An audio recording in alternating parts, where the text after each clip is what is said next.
So good. Let's get this show on the road. Hello, welcome all.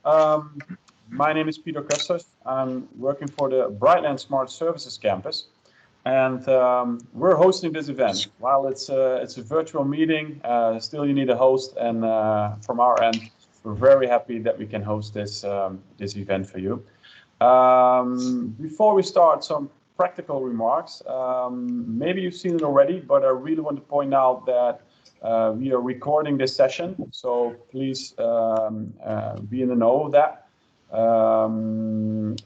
Next to that, we are with a pretty large group, which is probably going to grow a bit more. So it would help a lot if you keep your microphone muted while you're not talking. Obviously, if you want to say something, unmute yourself.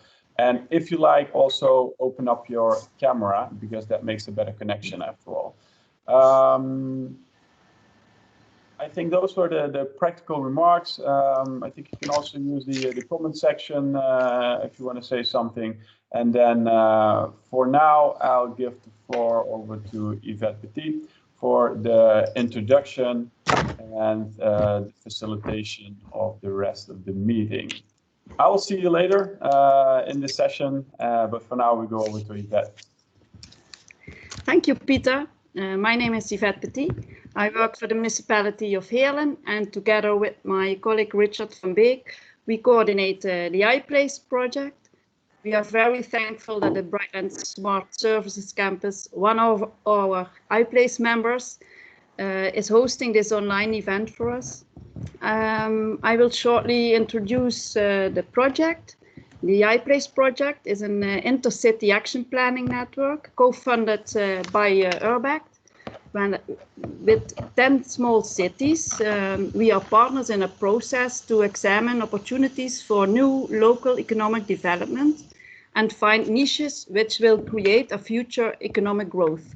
The project is a follow-up of our previous successful City Center Doctor project. Organizing webinars is one of the learning methods in the Iplace project. Heerlen kicks off with the first webinar and shares its expertise and knowledge about co-working spaces. A special thanks to Wessel Badenhorst, our lead expert, and the city of Amarant, our lead city, for supporting us in preparing this webinar. And after this short introduction, I'd like to ask Peter Custers from the Brightlands Smart Service Campus to explain a little bit how their co-working spaces functions. Thank you. Awesome. Thank you very much, Yvette. It was even quicker than I expected. So let me share my screen here. And Yvette, can you please nod your head if you see my screen? Awesome. Thank you very much. Thank you very much for the introduction, and thank you very much for the opportunity to tell a little bit about Brightlands and the co-working space that we have. And of course, you can tell a lot, but I thought let's start with some pictures. The campus is actually a huge building of 7 floors with on different floors, different concepts. And this, for instance, is the 4th floor, where you have a mix of all kinds of companies and knowledge institutes. Over here you see, for instance, Mercedes, but you also have startups, and we really would like to create an environment where they can meet each other and work together in an open kind of environment. You see another picture of, we have Flex Desk, My Desk, so whatever you prefer. Sometimes it's easier to just grab a desk, sometimes it's easier that you want to have your own desk or your own cupboard or your own office. That's also possible, obviously. Facilitate working sessions with whiteboards and other type of material that you can use. And we have some in-house, let's say, presentation facilities, very large ones and somewhat smaller ones. The startups or other companies can just use for pitches, company presentations, product launches, whatever you need for that. Now, where is it and what is it? So you saw a little bit about the facilities, but if you look at the company itself, it's called Brightlands. And Brightlands is actually a collective of 4 different campuses, all in the province of Limburg, in the south of the Netherlands. We have 4 campuses, each focusing on their own expertise field. And now you're talking to the Brightlands Smart Services campus, which is the purple one, which is kind of situated, if you look at the focus points, in the middle of the rest in the pyramid, because we connect the different expertise field, because everywhere is data and we are in the middle. So the other campuses are health, agro, food, and the materials campus. And like I said, we do data science and smart services. If you focus on the purple one, which is our campus, then yeah, we have roughly 80 companies in the building, 650 people working, and 450 students over there. And if you look at our ecosystem that is there, I already mentioned it. It's a mix between somewhat smaller companies, startups, SMEs, but also larger companies and knowledge institutes. They share a common interest in data and data science. And in our ecosystem, they look for collaborations, customer relationships, innovation partner relationships, all kinds of relationships, just to boost new projects and business.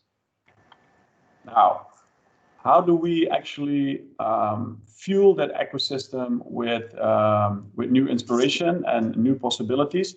Yeah, the easy one, of course, we have the facilities there. You can have a flex desk, a my desk, a huge office. Some customers, the larger corporates, they have a huge floor of, I think, or even 200 square meters, but also just one single desk companies that are there.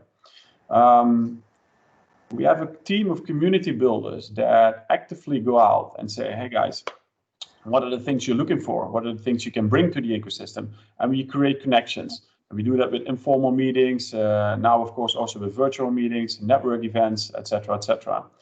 And if you go one step further, we also have inspiration sessions where we say, hey, you have specific knowledge on this or that topic. Would you like to introduce that one time and go on stage, and we facilitate a huge presentation where you can introduce the newest innovation on blockchain or AI or whatever you like.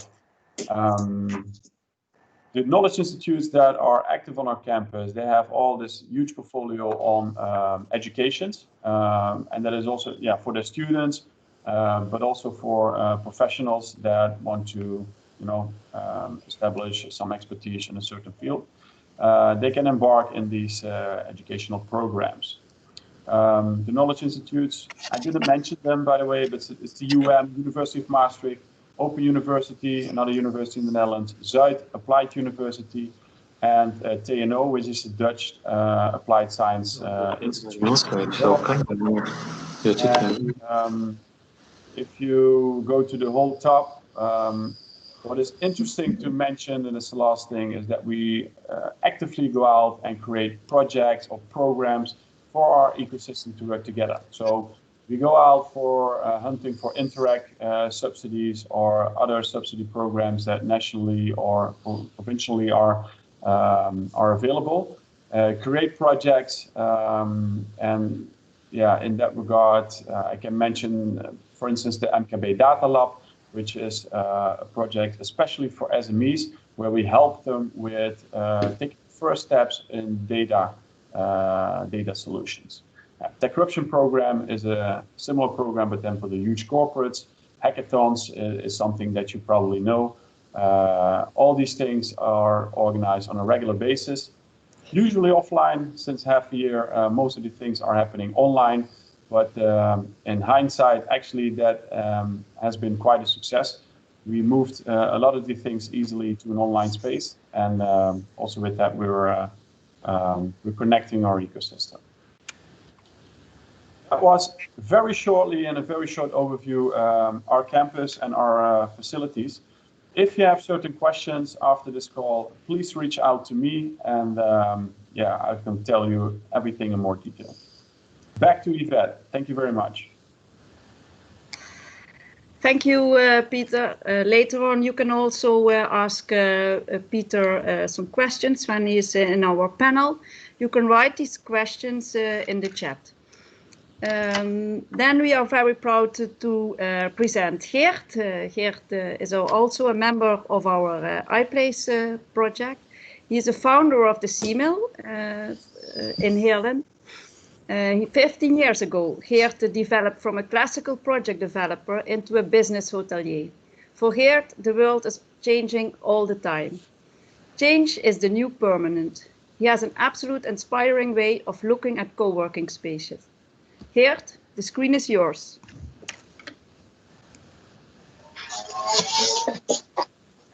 Thank you, Yvette. Thank you very much. Also for these nice words for me. Let me see. I'll start my presentation. I will do it like this. Okay, there we go. Good.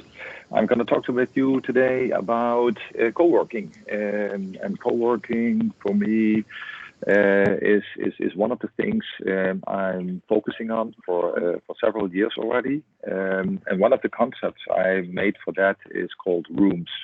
And around that concept, I would like to tell you about how we got to that and how we are focusing on, let's say, the market and what's going on in that market.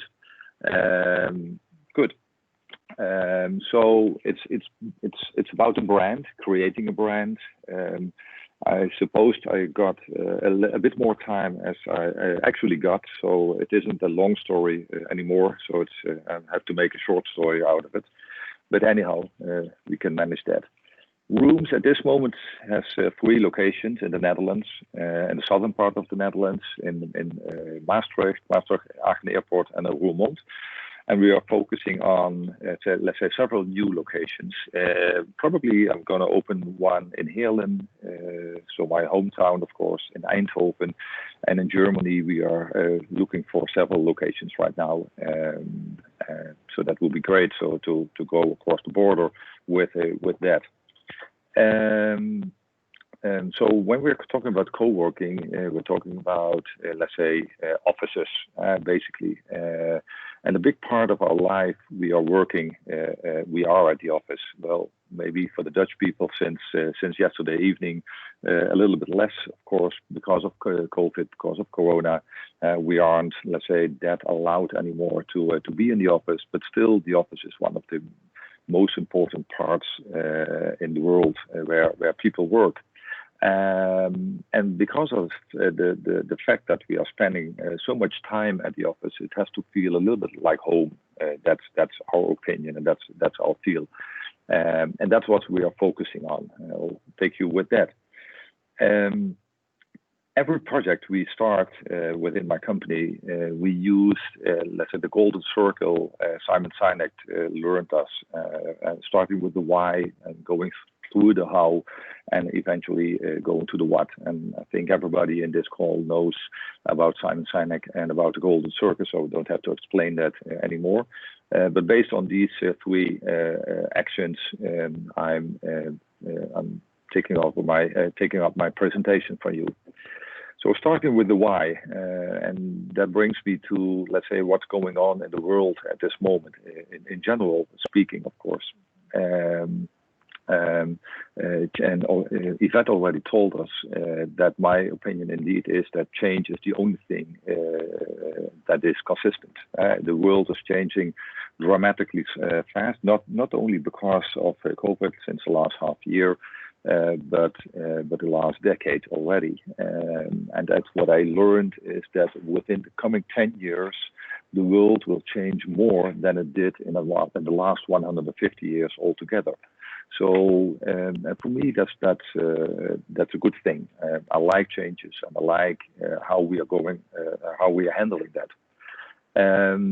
And if we go to the working people into offices, of course, and if we ask them what are the social developments in our world, we see that people need a nice location where they need to be or want to be, surrounded by facilities and inspiration. Peter already also told about what's going on in their building, and inspiration is a very important part. The entrepreneurs, of course, they need, especially also at this time, they need a lot of flexibility. Flexibility in the way of, let's say, that they can grow, flexibility in the way that they can change their program, that they can do what they need to do, what they want to do, and what inspires them to fulfill their goal. And we want to make a balance, work-life balance, as we say. And that I think is one of the biggest challenges for entrepreneurs, not only in my region but all over the world. I want to hunt my dreams, and I want to add value. These are the most important things in my personal life, and that's what I hear from other entrepreneurs. For them, it's a lot of the same. So at the end, we are talking about happiness, and I always like to add a little bit of fun, of course, because life is already too serious, and every project has to have a little bit of fun in it as well. But happiness is a very big point in the needs of people around me, around us. So for me, these are the whys related to, let's say, to working, and which brings us to, let's say, to the how. How are we translating that? And for that, I see housing as a service. It's developing that housing is not about bricks, steel, and glass anymore. It's about services. It is about flexibility, and it's about creating a community. And that is one of the other three main pillars for me, where I see that co-working is an answer to the question. Flexibility in the sense of memberships, monthly based, just like your Spotify membership. If you like it, you stay, and if you don't like it, by the end of the month, you leave it, and that's it. And that also from a desk, a small desk, till your own suite, and back as well, because especially also in these times, entrepreneurs, companies are not only growing, but they are decreasing as well, and we have to handle that. We have to facilitate that, and that's a big thing, and flexibility because of that is very important. Services like all the things you need. The services, amenities in the buildings are very needed, from a daily cup of coffee till mindfulness or ironing my shirts. Here, by the way, at CMIL here in Heerlen, we have all these kind of things organized. We have an ironing service for our tenants and for our customers. And so helping them, being the hotelier in that sense, is a very important part. And at the end, of course, the community, bringing people together. That's basically what we are doing right now as well, learning from each other, collaboration, co-working, communicate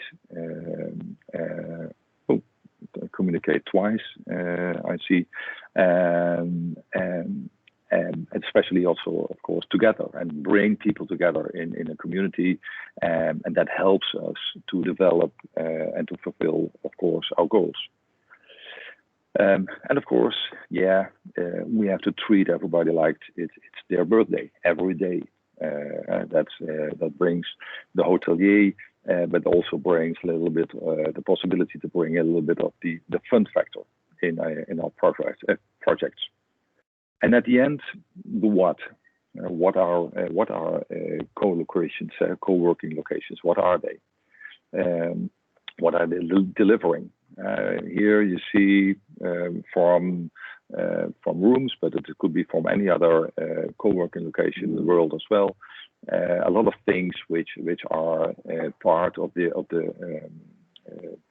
things that the services we are delivering. I already told you about a couple of these. So these are let's say more or less the basics. The happiness, I already told, is very important. It creates happiness, it creates value. And because of that, we, rooms, the location I am talking from right now, creates happiness. And that's happiness for the entrepreneurs, but also for the people who work there. Very important. So at the end, what do we deliver? What is a co-working location? It's about memberships. It's about services and amenities that fit our needs. It's about the fun factor. It's about being surrounded by innovative and inspiring people, bring them together.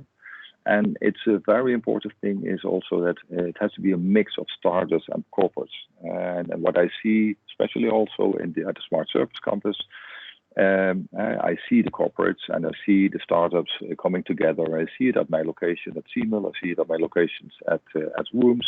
The bigger companies, they like it to have the small startups around them. And of course, for the startups, it's very cool to have, let's say, the bigger companies. They can learn from each other. They can work together.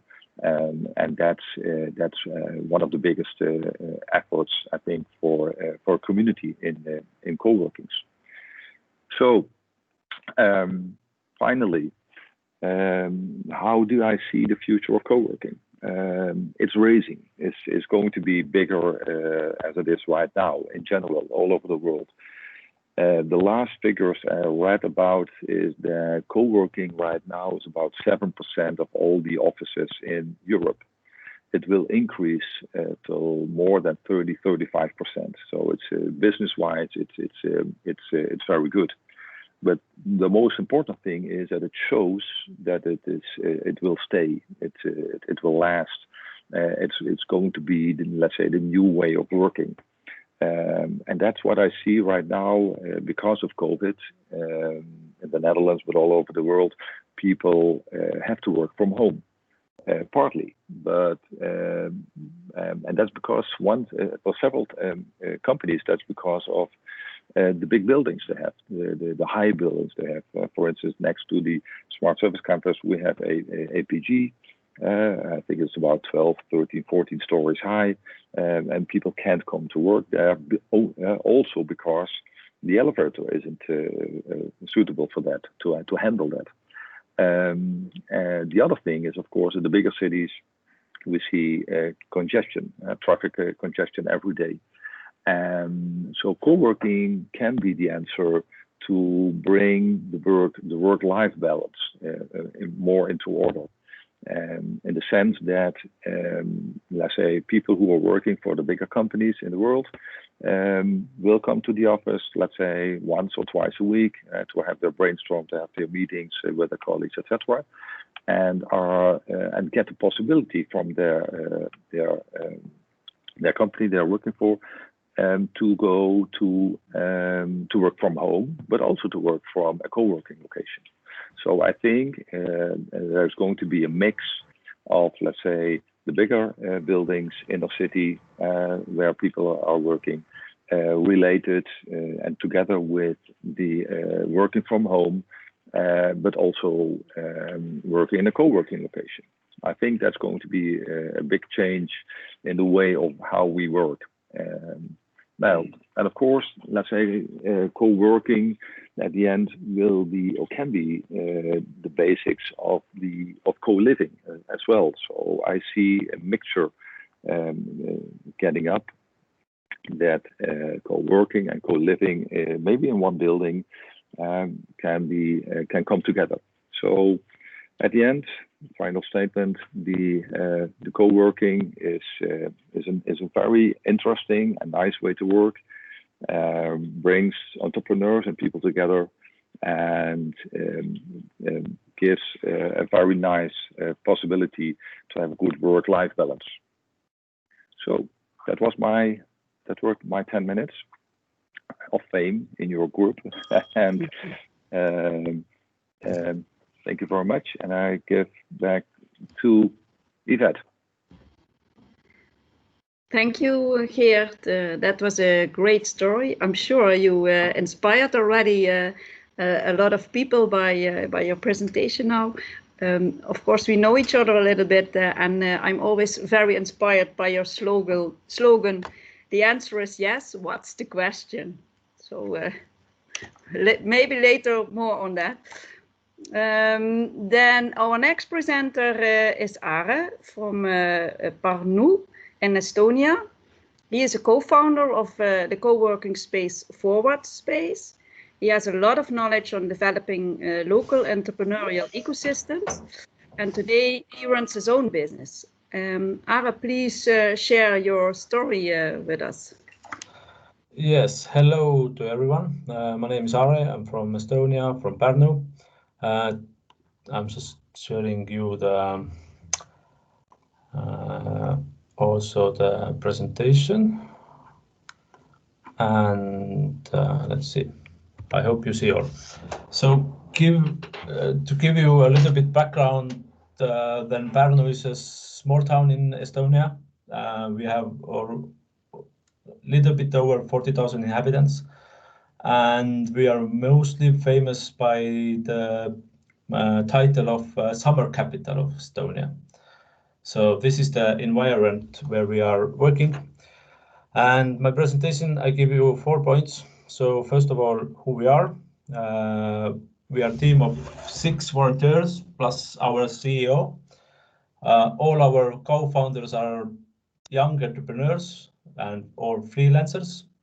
And as you see, there are several topics what is our skill sets. And this is the forest space in the autumn time. And as you see, of course, we have our own office dog, Lily. This is the famous therapeutic dog. It's really good to have some animal in the office. So how we start and why we start. We started the idea with 2016. Actually, I was working then in Pärnu city government as a business development specialist, and several young entrepreneurs came to me and asked that, can we create some co-working space or something, some community for the young entrepreneurs, that they don't have to go to our main capital, Tallinn or Tartu, because most of the startup community based in Estonia is mainly in our capital city, Tallinn. So luckily, we started to have some meetups. Then the city got some free rooms for us. So we take 9 months of renovation with 0 budget.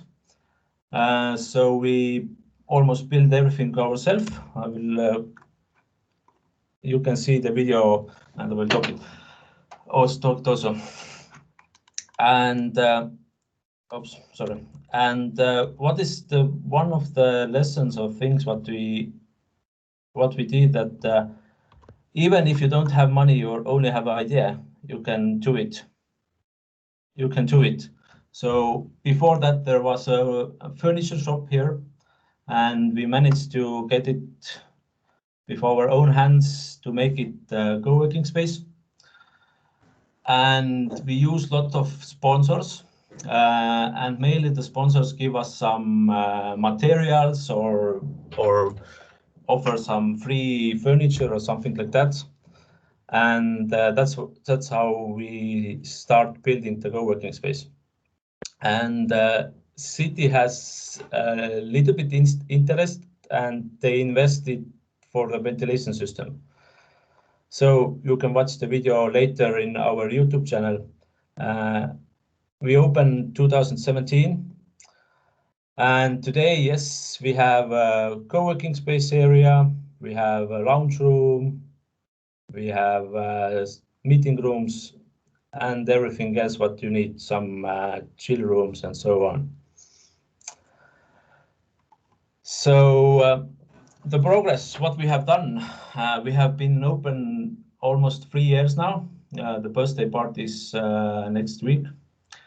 We have organized around 100 events. We have, yes, and 1,500 participants. And actually, our community has been growing over 100 people who have been using or are still using the co-working space. We have created different events. As we say that Pärnu is a small city, and we don't have so much IT sector. We have some companies, and we started to make some IT meetups just to bring people together and understand that you don't have to move away. We have our own small community here also. And our mission, we are focusing IT for starting company, for startups, for social entrepreneurship and innovation. So, and then our community, of course, we are part of the Startup Estonia, what is an umbrella organization for Estonian startups. If you know something about hashtag Estonian Mafia, they are all Estonian startups. Please go and look what they are doing. And who are our residents? Mainly, we have like teleworkers or freelancers, and another part is startup companies or small business owners who have understand that they don't need to rent their own office, and they have get some benefits, also be part of the community, and of course the office life.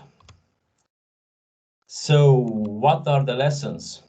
First of all, better communication.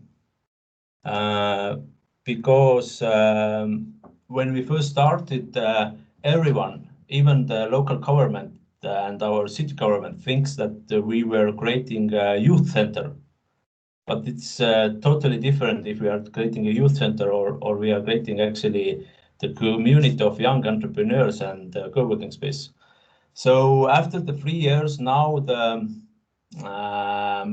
image of us has been changed. So another thing, proper management structure. When we are NGO, so this is the first thing, and as NGO, that everybody wants to be part of the management and how we go. And in one point, we have the organizations is doing too much things. So we have to, what we did, that we little bit changed the strategy and changed the management structure to get better development of the organizations. Another thing, if you start in co-working space at small areas, give time to see the results. To be honest, even that Pärnu has known as a summer capital of Estonia, and we have almost 1 million visitors and tourists in the summertime. First 2 years, the summertime was quite empty. And this summer, actually, after the COVID and so on, we see that first of all this co-working space and working at home trend and understanding of that has been risen. And thanks to that, in this summer, actually, our office was full. We have only 30 places, and right now 50% of them are occupied with every month residents or clients. And then plan your finances correctly. This was also, you need to a little bit think ahead. Of course, experienced entrepreneurs know that, but usually the young entrepreneurs, and especially if you are doing the NGO type of community, then sometimes they forgot about finances. So what happened in COVID? Actually, what we did right away, we said that everybody needs to stay home, but we're starting to have online coffee mornings. We had Friday night Zoom parties, webinars for startups. Just if we are all working home, that we still keep this community vibe. So you can see our coffee mornings. And I will not show you the pictures of online parties at Friday. But this is my short presentation about Foraspace. Thank you.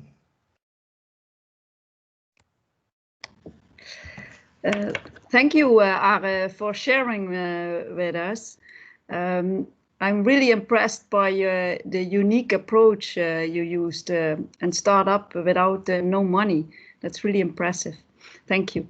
And next, I would like to introduce Leonie Kupers to you. We are very glad that Leonie is also a member of our Iplace project. She's the co-founder of Streetwise Foundation, who helps startups in city centers. Their way of working in city centers gets a lot of national and international attention. Recently, they co-initiated the Young Retail Community, which connects young entrepreneurs. It's virtual co-working. Is virtual co-working the future? Leonie, please learn us more about it. Thank you, Yvette. I will try to also share my presentation with you. Hopefully you will see it right now. Yvette? Yes? Okay, great. Well, I will tell you something about our new project since this year, the Young Retail Project. So first a little bit about, let me see. About us, Streetwise, we are a foundation working closely together with municipalities. We started in 2014 in the city center of Heerlen.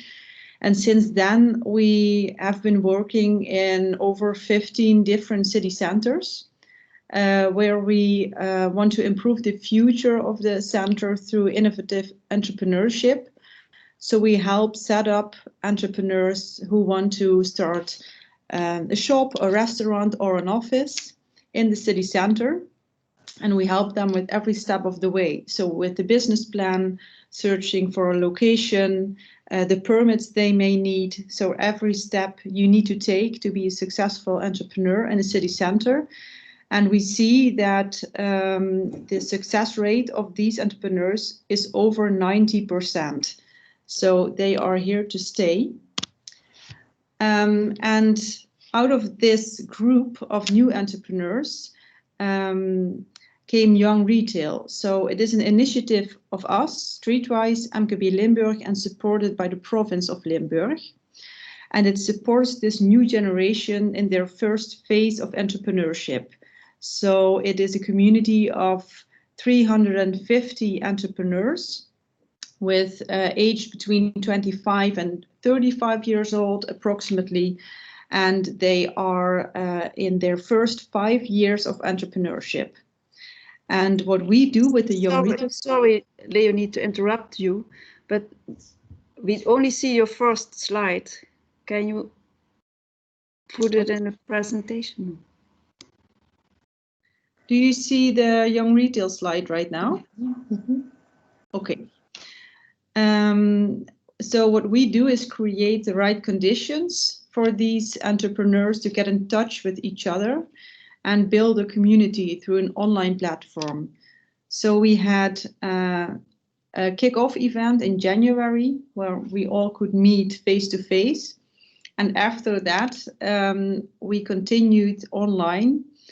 And the positive side of this is that we saw that the online platform gives us a chance to dissolve the boundaries between city centers and actually connect these entrepreneurs in the same phase of entrepreneurship in all these different city centers. So this is an impression of how the first page of Young Retail, what it looks like. So people can log in and then post a question or get in touch with each other about different topics. So why Young Retail? We started this, there was an idea of the entrepreneurs themselves, actually. So they asked us, can you as Streetwise build something so we can get in touch with each other? And we said, okay, we can facilitate that with our partners. But our basic principle is that all the necessary knowledge and innovation exist within your community. So essentially, you already know how you can be a successful entrepreneur, and you can share that knowledge within the group. So what we do is facilitate this new network and give them a platform at which they can share their experiences, but also offer assistance to other entrepreneurs. So of course, during COVID, we saw a lot of more members of the young retail community, because the need for exchanging knowledge and experiences has only grown, and we expect that that will be even more so in the future. So because this online platform gives us so much chances to actually share knowledge, and also how do you cope with the COVID measurements, how do you cope with all the regulation that you run into as an entrepreneur, and how do you still grow as an entrepreneur during these challenging times. We think that the future of online communities will only expand in the future, and that's also what we see on a daily basis. So last slide, please don't hesitate to contact us if you have any questions later on. And after this short introduction, I'll get back to Yvette. Thank you, Leonie. That was really interesting. I saw already popping up some questions in the chat box. And now I want to give over to Wessel Badenhorst, the Iplace lead expert. He is going to facilitate the panel discussion. So please, if you have any questions, put it in the chat box, and then Wessel will pass them on to our panel. Thank you. Thank you very much, Yvette. Wow, 3 great presentations and a lovely introduction by Peter of the Brightlands campus. So whilst I'm waiting for you to come up with questions and some of the discussions that's going on in the chat box, I'm going to, beforehand, we arranged that I will be able to follow up with some questions to our panelists. And I've been making some notes, so I'll go through my notes. And the first question I want to ask is to Peter. And I think the interesting thing, Peter, is that you have the established companies and the small startups together in the room, if you can put it this way. What would you see is the benefits for having them together, and what is the negatives or probably the challenges for having them together? Yeah, thank you for a good question. Well, the huge benefit is they're both looking for specific things. And if you look for the corporates, they're generally somewhat slower. I worked 10 years with Philips, working with startups for the same reason. They're looking for fast innovation cycles, and the startups can cater for that. There are even corporates that almost outsource their whole innovation to startups. So concretely, that means that they just look out for startups, they scout them, fund them, grow them to a certain point, and then decide whether they want to partner with them, acquire them, whatever you want to do with them. So that's the huge benefit, I think, for the corporates. Looking at them, what is going on, they're much faster and anticipate on what is going on in the market. The other way around, if you look at the startups are looking for money. And the corporates usually have big pockets. They invest in startups, so for them it's a way to get funded. On top of that, and that's not to be underestimated, is that if you want to scale fast as a startup, especially internationally, it scales easier if you have a huge lead partner like a corporate. So that if you want to build your first minimum viable product and you have a large corporate as a customer, you can scale easily. And it's not only as a customer, you can also partner up. There are different ways of collaborating, but those are the main benefits for a startup to collaborate with corporates. Thank you very much, Peter. A question quickly for Geert.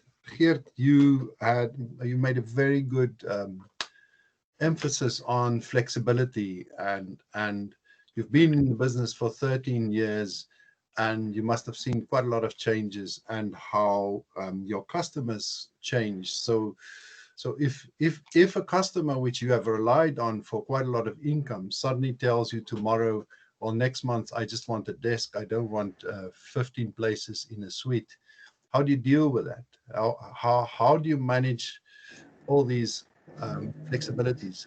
How do you know about it? Yes, very important for us is to stay close to our customers. So every location we have community managers working there, and they are my eyes and ears to learn on a daily basis how is everybody doing. In all of my projects together, I have about 350 members, so to speak, and so the local people we have in all the locations are very important. So communication, okay, that's a thing. And if something happens, of course, that a member tells me that he is, what you just said, he had 15 desks, and he's reducing that to 1 or 2 or whatever. That's shit, of course. For me as an entrepreneur, that's not nice. It will cost me money. On the other hand, that's how life is, and it's one of the basics of my concept. And for that, then you have to handle that, of course. And at this moment, actually, at COVID, with what I just told you, 350 members, and most of them can leave, let's say, within 1 or 2 months. It's sometimes a little bit scary. People who really don't understand what we are doing are, let's say, our valuators and our banks. These guys, they really don't understand me. It's really hard with them to handle that because they are used to. They would like to see their Excel sheets with 5 or 10 year leases, security.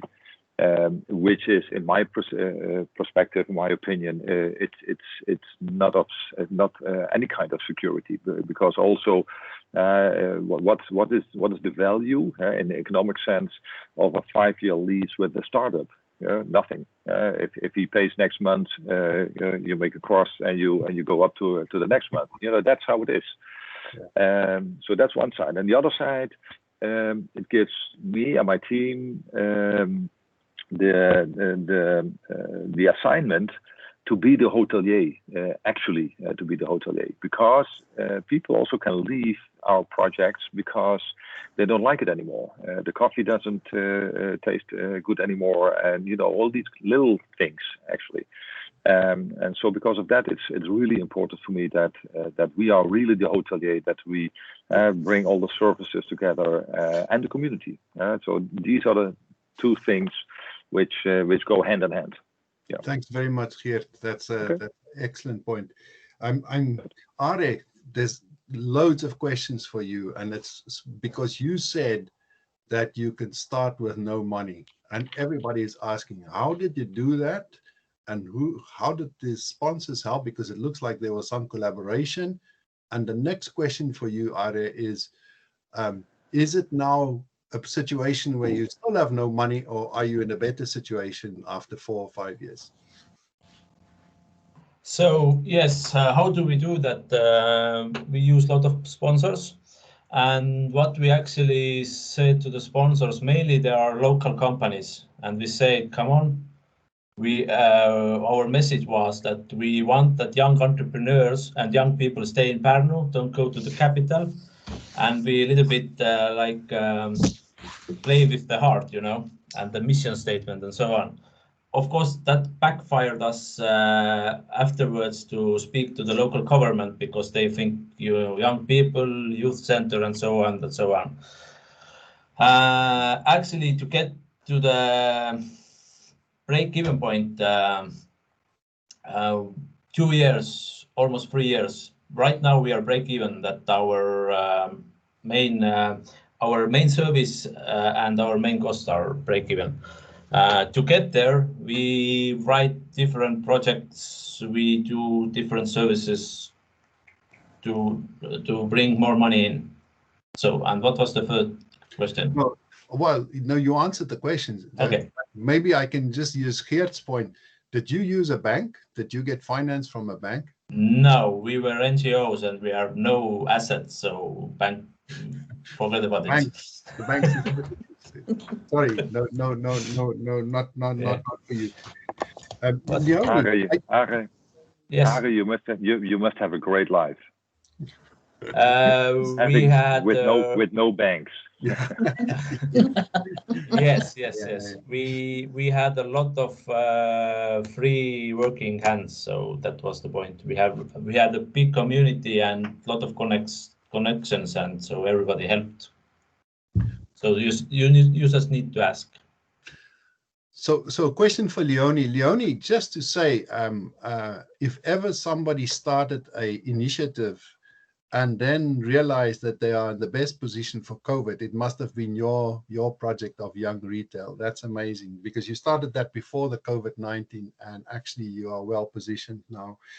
But what's very interesting is you made an emphasis on what the purpose is and the new value that is being added through your young retail platform.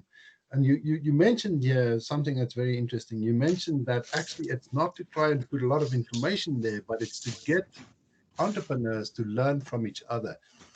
And maybe you want to give us one or two experiences of how your young retailers are actually learning from each other. If you've got some practical examples, that could be great. If you say, and also the fact that you mentioned here that it's not just the fact that the retailers are online sales retailers. These people actually have real shops. So they must feel quite a lot of retail pressure, the physical shops, and how maybe your platform helps in this situation. Mm-hmm. Yes, that's right. They are all linked to a physical space, but, and that's typical of the young generation, from the start, that physical space was not the only way of making a turnover, of realizing turnover. So in fact, they are much more flexible. They have proven to be much more flexible in their concept, in their business model, than the traditional stores. So actually they have an advantage over the traditional store owners. So during COVID, of course, the platform exploded, and beforehand we actually linked people with each other on our own through our own network as Streetwise, because when we knew that one entrepreneur who has an ice cream parlor, for instance, can learn from another entrepreneur who has the same kind of store 15 kilometers north, then we linked them together, because they have a lot of practical questions also that we cannot answer for them, but they can help each other with. And actually the young retail platform facilitates that 100 times better. And we found that the more traditional communities think that they need to organize all kinds of workshops and to explain to entrepreneurs how they have to use Facebook. We don't think that's necessary, because these young people know a lot about these things better than us. So actually the knowledge is all there, and the platform facilitates in drawing that knowledge out of this group and sharing it with each other. That's excellent. So I've got one last comment before I'm going to give Tiago a chance to summarize for us. So we just have a minute or two to conclude our panel discussion. Each one of you in your presentation made a strong reference to COVID-19, and I thought that was very, very useful. Geert sees all kinds of possibilities for the growth of the co-working spaces, but he also had a great understanding that it's not going to be a full-time in the office kind of future work. There will be a flexibility between working at home and working in the co-working spaces, but that the big office environment, which is a very kind of static 9-to-5 environment, is going to be a relic of the past and not necessarily going to be the future. And then it was very interesting to hear Aria's ideas of how they went for online coffee mornings, Friday night Zoom parties, which we've not seen yet, but there's a video if you want to see what's happening there. And then again, the point you made, Leonie, that online platforms can be very, very useful as knowledge hubs, and not just knowledge hubs where you just throw passive information, but actively get people to connect with each other. I thought you made a valid point there. So I want to thank each of you to come with a very practical approach. Not one of you said, well, okay, COVID-19 has now closed co-working space forever. That was an idea that's now gone. You've all seen an adaptation that happens. That's my perception. Is there any one of you that wants to just comment on what I've just said, or want to make a further comment about the possibilities or opportunities you see that COVID-19 presents for what you're busy with now? Okay, I'm going to leave it at that because I don't want to push something. I just wanted to conclude on that. I'm going to give over to Tiago to summarize everything for us and to close our session. I just want to thank from my side excellent inputs from our panelists. Thank you very, very much. Tiago. Okay, thank you, Wessel. Hello all. We had an excellent timekeeping, just so in 1 minute, just to share that I get very inspired with the practices and stories that you shared. I think this was a starting point discussing co-working spaces, because in this network of Iplace, we can go much more deeper and allow each city, each participant to learn more and get some ideas to implement locally. So thank you very much to all to participate. Special thanks to the Brightlands Smart Service Campus for being the entrepreneurs behind this webinar, and of course to the Ireland team that organized it in the name of the Iplace Network. Well, just to suggest the ones that probably don't follow us weekly, but you can follow this project Iplace in social media. We are on Facebook and LinkedIn, and you can also follow Iplace in the webpage of Eurbact, so Eurbact Iplace. And we will have some more opportunities of learning, of sharing knowledge. We have a blog that have articles monthly, and we will have also new webinars. The next one will be probably in January about sustainable tourism. So you are invited to follow us, to give some ideas that we can explore. And as you know, in Iplace we are discussing how small cities in Europe can be more competitive, special, in order to have a sustainable economic development and better life for all. So thank you very much for being with us. Good afternoon to all. Thank you very much. Talk to you soon. Bye-bye. Bye-bye. Bye. See you guys. Bye. Thank See you. Bye. Bye-bye. Thanks. Bye, Europe. Thank you. Thank you, John. Thanks. Bye.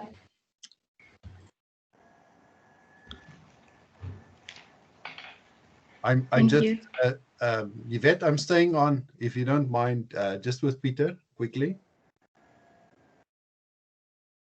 Okay, I think, how many do you still have left? Quite a few. 6, 5, 4, 3.